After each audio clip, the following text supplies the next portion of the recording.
somos a dupla Douglas Fernandes e Lucas Fagundes.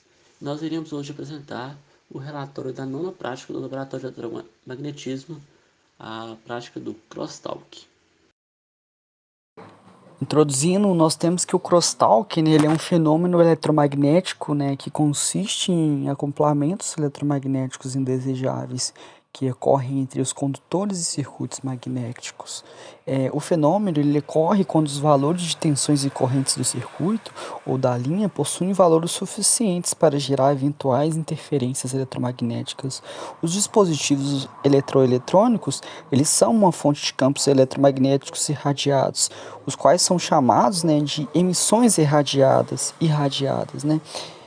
Então essas irradiações elas são normalmente uma consequência de uma falta de planejamento durante a elaboração e execução do circuito. Portanto, né, o objetivo dessa prática é o que? Vai ser estudar como uma trilha de uma placa de circuito impresso, né, ela pode induzir uma tensão em uma trilha vizinha, sem esse contato metálico entre elas. Assim, verificando na prática, né, vai ser verificado esse acoplamento magnético. Para este experimento serão utilizados uma placa de circuito impresso, um gerador de sinais e um osciloscópio. Para a execução do experimento, iremos medir e avaliar o fenômeno de crosstalk, quando o circuito energizado estabelece uma certa influência sobre circuitos próximos. Para isso, iremos utilizar uma placa de circuito impresso, como mostrado na figura. No circuito impresso mostrado, utilizaremos o caminho condutor central identificado pela letra A, para realizar a conexão de alimentação do circuito que dará origem à interferência esperada no experimento. Vale notar que o resistor soldado na parte central servirá apenas para limitar a corrente do circuito. Ademais, vale lembrar que para realizar o experimento, a alimentação do circuito será realizada através de um gerador de sinais, em que será feita a variação da frequência do sinal de 500 kHz a 3 MHz, utilizando ondas senoidais e ondas quadradas. Então, observando os resultados obtidos durante o experimento, selecionamos alguns instantes, né, para observar a relação frequência-tensão de saída, né. Aqui podemos observar também, né, o fenômeno de crosstalk, né, a indução de uma tensão, uma trilha próxima possui uma maior amplitude, sendo que esta, né, reduz gradualmente com o aumento da distância. Além disso, também nós podemos destacar, né, que a situação do circuito no ponto P1, né, há um aumento da amplitude, né, então ela passa por mudanças mais bruscas, né, enquanto o circuito P5, o aumento se dá de forma mais suave. Dando continuidade, através dos resultados preenchidos pela tabela, podemos gerar o gráfico utilizando o Excel.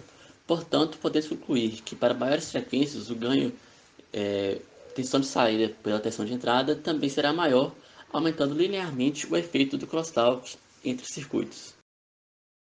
Podemos, a partir dos dados das tabelas, perceber as diferenças dos resultados das tensões induzidas.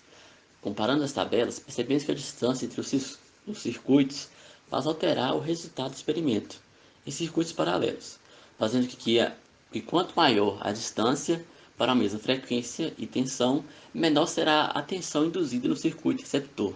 Ao comparar as tabelas, percebemos também que o efeito crosstalk se dá mais fortemente em circuitos paralelos do que em circuitos perpendiculares. Isso se dá possivelmente pela distância dos pontos extremos do circuito e também devido à direção e sentido do campo magnético pelo circuito alimentador, que enlaça maior parte do circuito que está disposto paralelamente. Então, quando temos uma alimentação a partir de agora de uma onda com um sinal diferente, né, da onda sinoidal, uma onda quadrada como resultado, né, podemos observar que o sinal medido para a tensão induzida somente na transição né, entre o valor de zero e o valor de pico. Então, para os demais intervalos, identificamos somente ruídos, né? E esse fenômeno ele ocorre devido à zona de transição da onda quadrada, né?